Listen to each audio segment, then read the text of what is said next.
Oke, sahabat Kompas TV, bersama saya Theo Reza. Sekarang saya sudah bersama mantan Kabar Eskrim, Jenderal Purnawirawan Susno II, seorang petani. Oke, siapa? Nah, kita akan berbicara mengenai Bapak sudah sebelumnya sudah mengatakan kalau kasus pembunuhan Vina, Ya. kasus pembunuhan Vina dan Eki. Dan menganggap kasus ini itu sebagai kecelakaan dan bukan pembunuhan. Saya katakan bahwa bukan menganggap ya. Saya katakan bahwa kasus pembunuhan Vina dan Eki di kota Cirebon, Oke. lokasi pengadilan sekarang ya, kota Cirebon itu tidak ada, nihil kasusnya. Jadi mereka mengadili sekarang, mengadili sesuatu yang tidak ada. Nah, yang ada adalah kasus kecelakaan lalu lintas di flyover Cirebon yang sudah disidik kemudian disimpulkan oleh Polres Kabupaten, Kabupaten Cirebon, ini kecelakaan tunggal. Jenazah sudah diserahkan ke keluarga dan sudah dikebumikan. Tidak ada sangkut pautnya dengan Cirebon kota.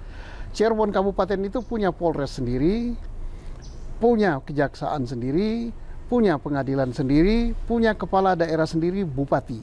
Ini Cirebon kota punya Polres sendiri, jaksa sendiri, hakim sendiri, kepala daerahnya namanya wali kota.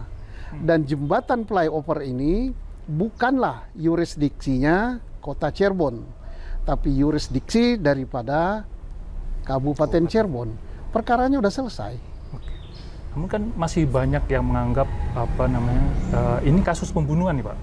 Nah, kalau Bapak bicara seperti itu, mungkin siapa sih Pak yang harusnya bertanggung jawab itu Pak? Ya, Menjelaskan. bukan menganggap, bahkan sampai disidangkan sebagainya ya. Boleh saja. Jadi dalam urutan perkara itu kan berkali-kali saya katakan penyidikan itu adalah membuat terang suatu peristiwa ya. Peristiwanya apa? Ditemukan satu jenazah. Satu ya, karena meninggal satu, satunya luka berat. Kemudian setelah itu disidik, peristiwa apa ini? Disidiklah oleh Polres Kabupaten yang mempunyai yurisdiksi. Setelah dia sidik dengan mengumpulkan alat bukti yang ada, disimpulkan kecelakaan lalu lintas. Udah, tuntas. Nah sekarang Cirebon kota. Di mana TKP-nya? Peristiwanya apa? Ya, ditemukan peristiwa apa di Cirebon Kabupaten? Kota. Kan gitu dulu. Karena dalam pidana itu harus ada locus delicti dan tempus delicti. Oke, locus delictinya Polres Kota Cirebon. Apa peristiwa yang ditemukan di situ? Kan ditemukan menurut saksi Aep yang si pembohong itu ditambah dengan saksi Dede yang sudah mencabut keterangan, katanya ada lempar-lemparan. Bukan pembunuhan kan? Lempar-lemparan batu. Ya itu aja yang ditemukan. 11 orang tersangka kelihatan malam hari dari jarak 100 meter, tidak kenal tapi tahu namanya. 10 meter aja nggak kelihatan. Sepeda motornya 4. 11 ditambah korban 2, jadi berapa? 13. 4 sepeda motor. Kalau sepeda motor boncengan berarti kan hanya 8 yang muat dan 5 lagi kemana? Kan itu udah bohong. Jadi peristiwanya pun sudah bohong, TKP-nya pun bohong. Artinya di Cirebon kota tidak ada peristiwa pidana. Nggak ada pidana. Jangankan pembunuhan, peristiwa pidana pun tidak ada. Jadi apakah ini kira-kira ada skenario gitu Pak? Atau bagaimana? Ya kalau skenario jelas ada. Tanpa skenario kan nggak jadi ini. Nggak jadi pengadilan ini. Ya bisa saja ini skenario latihan. Latihan bersama gitu. Ya bisa latihan bersama. TNI, AD, AL, AU latihan bersama. Kadang-kadang Indonesia latihan bersama dengan negara tetangga ya. ini mungkin nggak tahu siapa ini latihan bersama apa beneran gitu ya. Apakah ini mungkin untuk menutupi sesuatu, Pak? Saya nggak tahu. Oke. Apanya yang ditutup gitu. Karena kalau udah ada yang ditutup, kasih pengorbanan terlalu besar ya. Ada 8 orang yang sudah dipidana, 7 masih di dalam seumur hidup. Yang 1 sudah keluar, ditambah PG Setiawan, kalau tidak bebas dengan pra peradilan, ini calonnya hukuman mati kan. Karena dia otaknya gitu. Bapak kan meyakini lah kalau ini bukan kasus pembunuhan, maaf. Kasus apapun bukan. Bukan berarti. Ya, Nah, tidak hanya pembunuhan, artinya kasus terkait dengan pidana pun bukan. jadi Kasusnya nggak ada. berarti yang dilakukan polisi selama ini itu Yang dilakukan polisi sudah betul. Polisi sudah menyidik bahwa ini kecelakaan lalu lintas, kemudian vonis diakhiri dengan penyerahan jenazah pada keluarga dikubur. Selesai. di situ. Ya. Nah, timbul yang baru di Polres Kota. Nah, timbul yang baru ini. Nah, ini yang baru ini sih, Pak. Gampang kita tanya. Kan harus ada lokusnya kan. TKP-nya di mana? Yang dipersoalkan ini. Iya. Oke. TKP tidak ada kan? Waktunya kapan? Oke lah, kita kasih hadiah. Waktunya tanggal 27 Agustus, sama dengan ini. Oke. Tapi TKP-nya di mana? Nggak ada kan TKP-nya. Pembunuhan itu di kota di mana? Nggak ada. Kalau disebutkan ada 3 tempat itu, Pak. Iya. Tapi, Oke lah. Ada nggak ditemukan di belakang showroom itu darah? Darah aja. Dan bekas jejak sepeda motor. Bayangkan 5 sepeda motor loh. Tidak ada kan? Di SMP 11 ada nggak ditemukan darah? Tidak ada, kan dieksekusinya di situ kan. Ya. Saya reserse berpikirnya begitu. Kenapa darahnya banyak di jembatan? Lah, saya 30 sekian tahun jadi reserse. Bodoh sekali, membunuhnya di belakang showroom, diangkut lagi ke SMP 11, setelah itu diangkut lagi ke jembatan flyover. Dan orangnya masih hidup, 1. Ngapain? Kemudian lebih bodoh lagi, ini sepeda motor ya. Sepeda motor itu dibuat goresan. Di spakbornya, di shock breakernya, kemudian di bagian depan itu. Ngapain? Ngabisi waktu sekian lama. Nanti lagi gores-goreskan sepeda motor itu ketangkap. Kan sebentar setelah kejadian banyak orang lihat kan. Kejadian, terus ada orang yang memberitahu Oki bengkel kan. Ya. Oh Pak, di situ ada kecelakaan kata orang ini. Datanglah si Oki bengkel ini dengan melawan arus ke TKP. Tapi dia tidak berbuat apa-apa karena belum ada polisi. Terus kemana orang yang memberitahu tadi? Saya mau ke kantor polisi dulu Pak untuk ngasih tahu. Dia kasih tahu ke Polsek Talun. Talun ini Polres Kabupaten. Datanglah polisi dari Polres Talun bersama Suroto. Lah, baru jenazah diangkat. Yang satunya masih hidup. Nah, belum kalau dengan bukti lain ya. Bukti lain kan kemarin ada video beredar ya. Ya. Ada temannya Vina jam 22.18. Dia nerima telepon dari bertelepon-teleponan dengan Vina. Di mana? Oh, saya lagi di sini dengan teman-teman. Kan? Kemudian si orang mendatangi TKP itu 21.30. 22.30. Berarti 12 menit kan? Iya. 12 menit setelah telepon-teleponan dengan sahabatnya, terjadilah kejadian di flyover itu. Kalau ini dibunuh, sempat nggak 12 menit kejadian TKP di belakang showroom, digotong lagi, dibawa lagi ke SMP 11, dibawa lagi ke jembatan. Nggak masuk akal. Jadi bukti percakapan ada. Ya ngapain? Makanya Kapolri katakan pakailah saintifik. Nah, dan saya saking yakin ini tidak ada pembunuhan itu, saya bilang saya beli hadiah. Nggak usah cari tersangkanya. Saya ulangi lagi di sini. Cukup buktikan ada peristiwa pembunuhan Vina dan Eki di wilayah kota Cirebon. Kalau dulu namanya Kota Madia. Tidak usah cari tersangkanya. 10 juta. Saya ulangi lagi, siapapun Hakim boleh, jaksa boleh, polisi boleh. Polisi yang sudah pensiun tuh boleh. Ya. Ada loh polisi yang sudah pensiun yang menghujat saya. Itu berarti bukti, Pak. Ya bukti. Bukti. Jadi saya katakan siapa yang bisa membuktikan ini? Oke, ini maksud saya mengadakan sayembara apa? Saya ini gemes gitu. Masa nggak terbukti-bukti? Tidak usah pelakunya. Kalau pelakunya udah jelas lah, yang di dalam ini bukan. Kalau ada, buktikan peristiwa pembunuhan Peggy dan Ina di Kabupaten Cirebon ada. Udah itu aja, 10 juta. Alat buktinya apa? Pasal 184 KUHP ditambah alat bukti yang tidak terbantahkan, yaitu crime scientific investigation yang melahirkan bukti forensik. Ya udah, 10 juta. Tapi kan ada ini, Pak, ada yang menganggap nih, Pak, kok Pak Purnawirawan. Wah, itu purnawirawan yang ngece saya. Rugilah kalau saya tanggapi dalam forum Kompas TV ini. Dia kan bersuara kan di podcast kan. Podcast yang tidak begitu terkenal lah gitu. Tapi sayang, podcastnya itu penontonnya tuh sekian, lebih banyak komentar. Komentarnya 2000 sekian menghujat si Purnawirawan ini. Entah Brigjen atau Maijen, Irjen, tahu saya. Tapi yang jelas ini dia baru mau belajar ngomong di depan ini. Rugi kalau saya nanggep itu. Nggak kelasnya lah gitu kan. Dia katakan saya cari panggung gitu kan. Oh, panggung udah banyak sekali kok. Panggung 17-an, panggung RT, panggung RW. Jadi dia salah pilih lawan gitu. Apalagi mengatakan saya tidak cinta Polri. Oh, ini merah putih, akulah yang paling cinta. Cinta Polri itu bukan dengan cara kesalahan Polri terus dibenarkan. Nah, kemudian dengan mengatakan janganlah masyarakat mengomentari yang macam-macam. Lah ini kelihatan benar.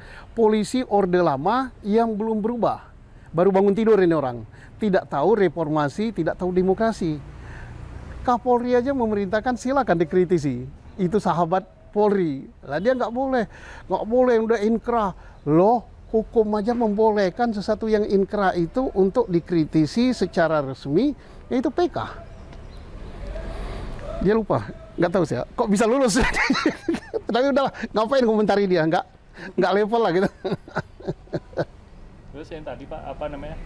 Bapak kan mengadakan sayembara lah sebelum. Ya. Ada lah yang menganggap ya, mungkin Bapak tahu lah. Menganggap buat apa sih sayembara gitu. Sayembara ini kan kalau seorang reserse itu kan berpikiran jauh.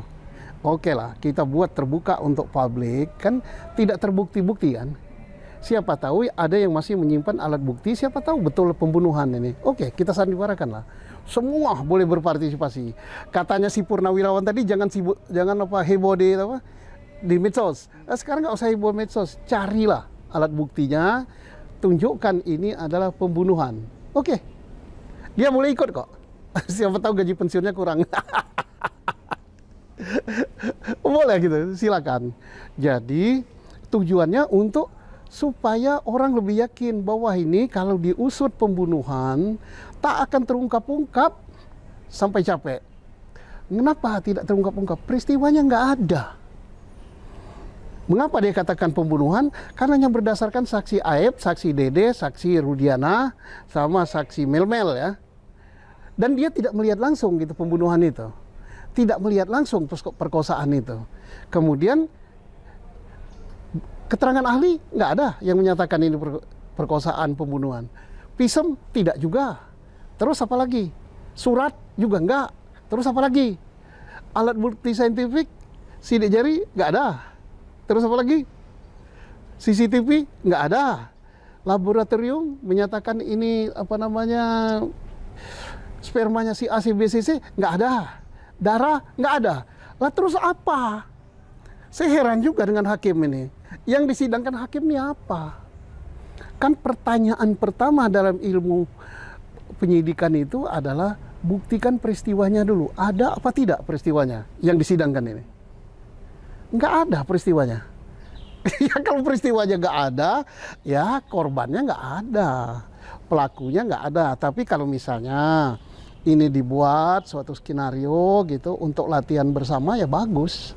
Latihan bersama? Ya, Ini perlu. Kenapa? Untuk mendapatkan skill dan pengetahuan, ahli-ahli hukum ini harus latihan. Latihan menyelidiki, latihan menyidik, latihan menuntut, kemudian latihan sidang pertama, latihan sidang banding, latihan sidang kasasi, latihan PK.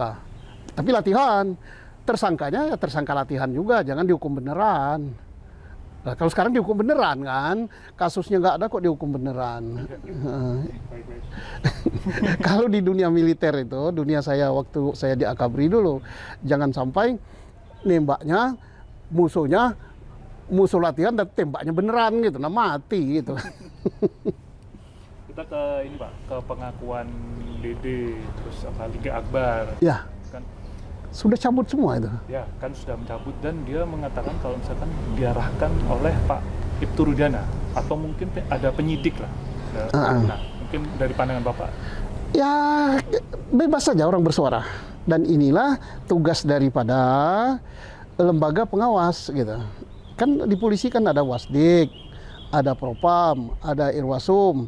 Di pengadilan ada yang namanya Komisi Yudisial. Ada juga saya kira pengawas internal dari Mahkamah Agung. Di Kejaksaan ada Komisi Kejaksaan.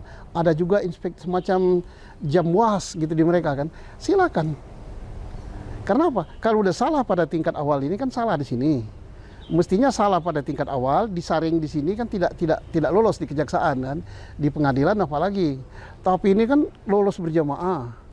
Nah, apakah betul adanya tindakan kekerasan atau penyiksaan? Apakah betul dibuka? Saya tidak mengatakan tidak mengatakan iya. Oke, buktikan. Karena semuanya sekarang kan perlu bukti. Nah, kalau misalnya Pak Rudiana mengatakan tidak benar itu, buktikan bahwa itu tidak benar. Karena kita nggak melihat semua, kan nggak tahu semua. Dari pernyataan Dede, terus apa namanya Liga Akbar, ini kan memunculkan reaksi dari Pak Ibtu Rudiana. Bagus. Melalui kuasa hukumnya dia melakukan somasi lah.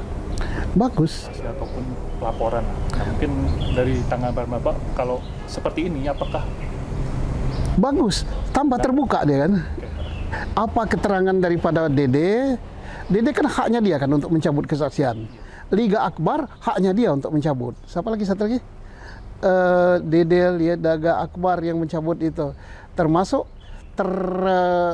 yang di dalam sekarang ini terpidana kan mencabut kan. Kalau nggak salah sudah 5 mencabut kan.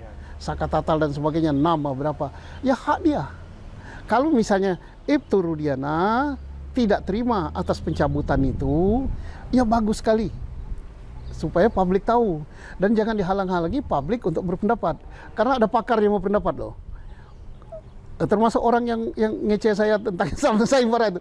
Tidak loh, kita masyarakat janganlah beropini-opini. Hei bong, negara ini demokrasi.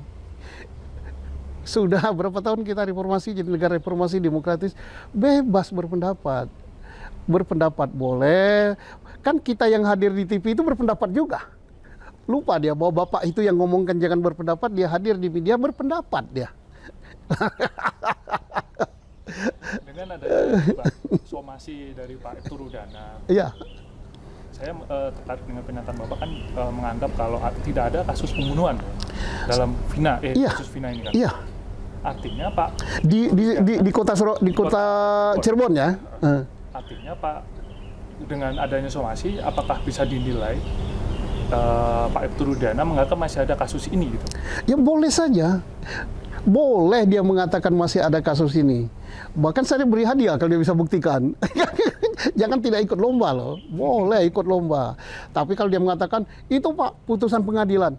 Justru putusan pengadilan itulah yang saya persoalkan, itu sesat gitu. Bukan sesat, salah gitu. Salah. Nah, kenapa salah? Karena memang nggak ada kasusnya. Kasus yang mana yang dia pilih?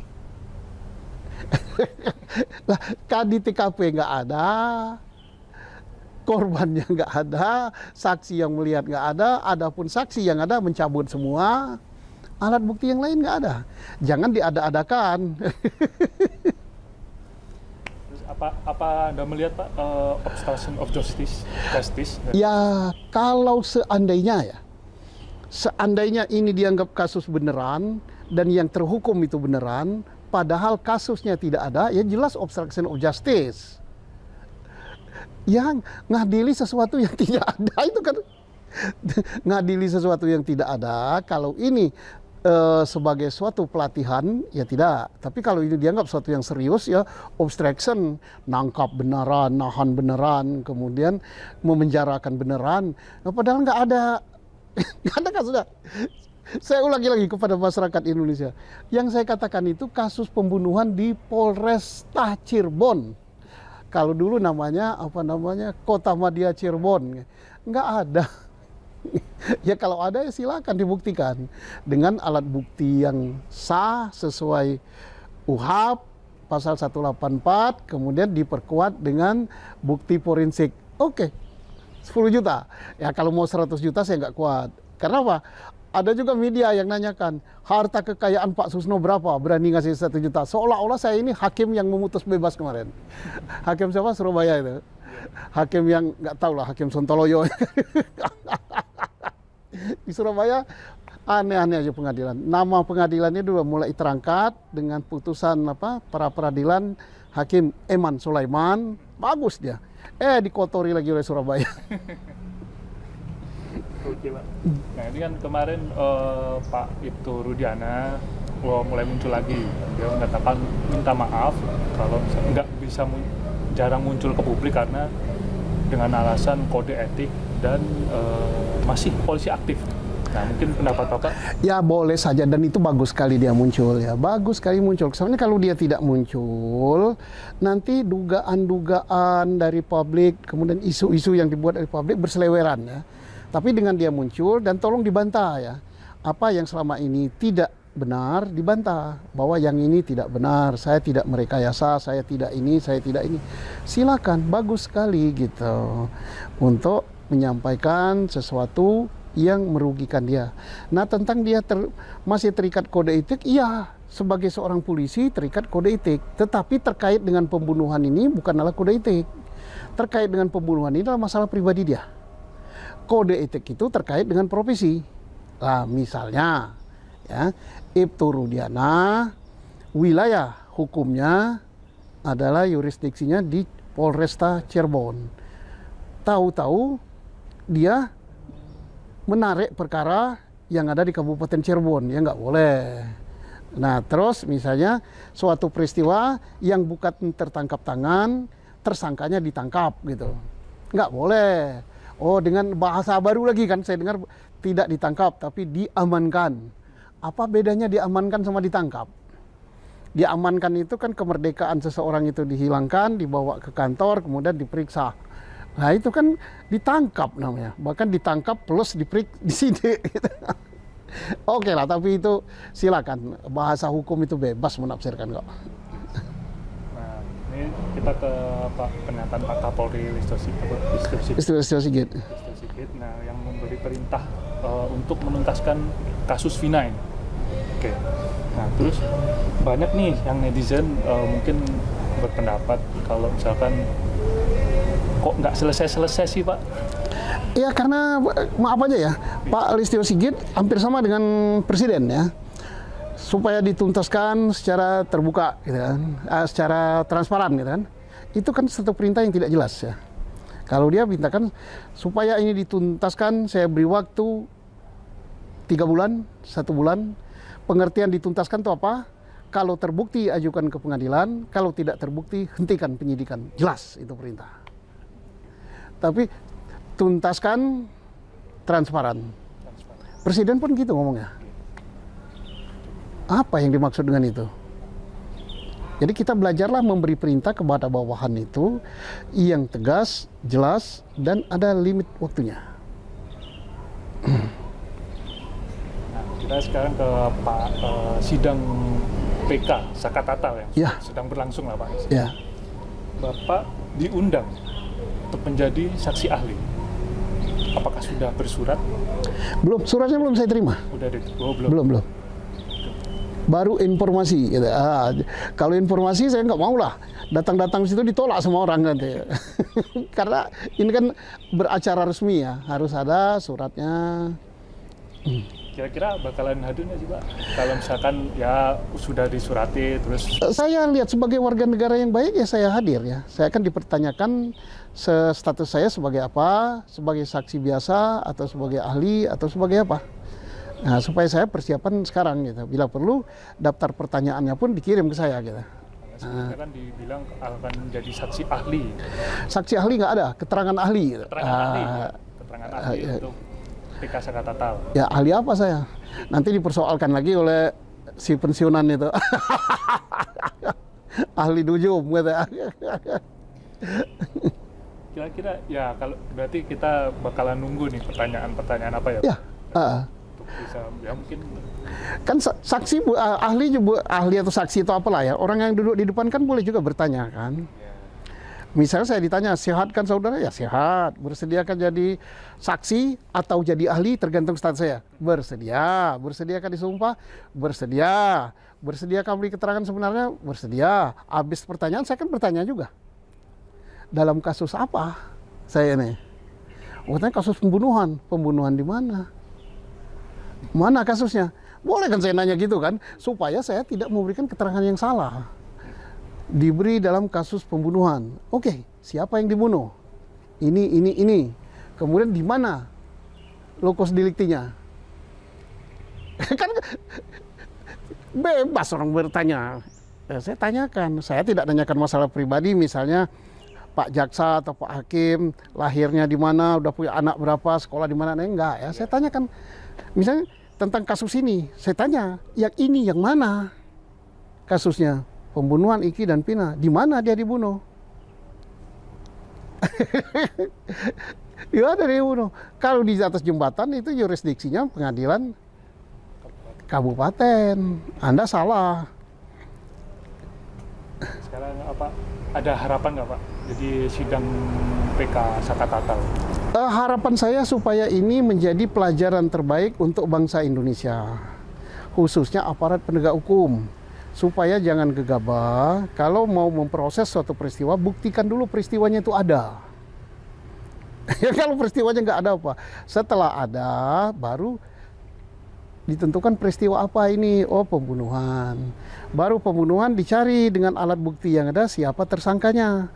Cari alat buktinya dulu, bukan ditangkap dulu, baru dicari alat buktinya. Kalau ditangkap dulu, cari alat buktinya, ya kasus contohnya Pigi. Contohnya yang ini yang di dalam sekarang. Nah hendaknya sadarlah para aparat penegak hukum. Jangan mentang-mentang sudah punya jabatan, sudah punya apa, seolah-olah dia paling benar, dia paling pinter. Jangan. Ya saya sebagai petani ini tidak saya merasa paling pinter ya. Saya mau nyetek itu. Saya udah beli alat ini. Udah lengkap alatnya ini, nah saya mau potong gitu, yang mau saya cangkok ini gitu. Saya nggak bebas, saya bertanya kepada yang pintar. Mungkin yang pintar itu tidak tamat SD dia, tapi saya tanya, gimana sih saya mau membuat pohon mangga ini supaya buahnya ada yang merah, ada yang kuning, ada hijau, ada mangga Betawi, ada mangga harum manis. Ya saya beli ini untuk nyambungnya, beli alatnya, beli lemnya, beli plastiknya, beli pisaunya, belajar lah. Jangan merasa pinter lah. Ya Bapak, jadi ya Bapak sebagai apa namanya mantan Kabar Eskrim lah, senior lah. Mungkin ada ini nggak sih Pak saran perbaikan untuk Polri? ya oke. Polisi itu rusaknya dari dalam. Kehakiman rusaknya dari dalam, kejaksaan rusak dari dalam, kementerian rusak dari dalam. Apa? Oknum-oknum berbuat melanggar. Kemudian baiknya juga dari dalam. Gorbachev memperbaiki Rusia, dia dari dalam ya, Uni Soviet. Kemudian Deng Xiaoping memperbaiki Cina. Jadi tolong pensiunan-pensiunan yang ada, kalau saya berbicara agak keras, ini pil untuk memperbaiki. Oh polisi salah, tapi saya beri jalan keluar. Jadi siapa itu si Purnawirawan, namanya nggak, jangan saya sampai ingat namanya. Kan dikatakan saya ngomong nggak. Wah sudah inkrah, nggak boleh campur. Loh. Kalau nggak boleh dicampuri, apa yang sudah terjadi, ya rusak negara ini. Suruh belajar, tapi tolong kasih panggung di TV lah dia. Saya baru manggung di podcast gitu kan. Kalau saya podcast punya. Ada pesan nggak Pak? Ya pesan saya wajar ya berpesan pada hakim ya, termasuk Hakim Agung ya. Kepada hakim yang menyidangkan dan kepada seluruh aparat penegak hukum. Satu, jangan malu mengakui kesalahan. Kedua, setiap keputusan hakim yang dijatuhkan itu pengaruhnya terhadap manusia. Tolong Hakim Agung yang menyidangkan perkara PK ini, Anda harus bijak, Anda harus betul-betul mempelajari ini kasusnya tidak ada. Jangan sampai menambah dosa gitu. Nah, terima kasih. Baik, terima kasih Pak Krisnadadi, Pak Jenderal. Petani. Petani. Baik, sahabat Kompas TV, itu dia saya wawancara dengan Pak Krisnadadi dan dari saya Agung dan Pak Theo pamit. Di antara banyak sumber informasi, kami layak dipercaya karena kami menggali lebih dalam, berpihak pada kebenaran, berpegang pada data dan fakta, agar layak Anda jadikan referensi. Kompas TV, independen, terpercaya.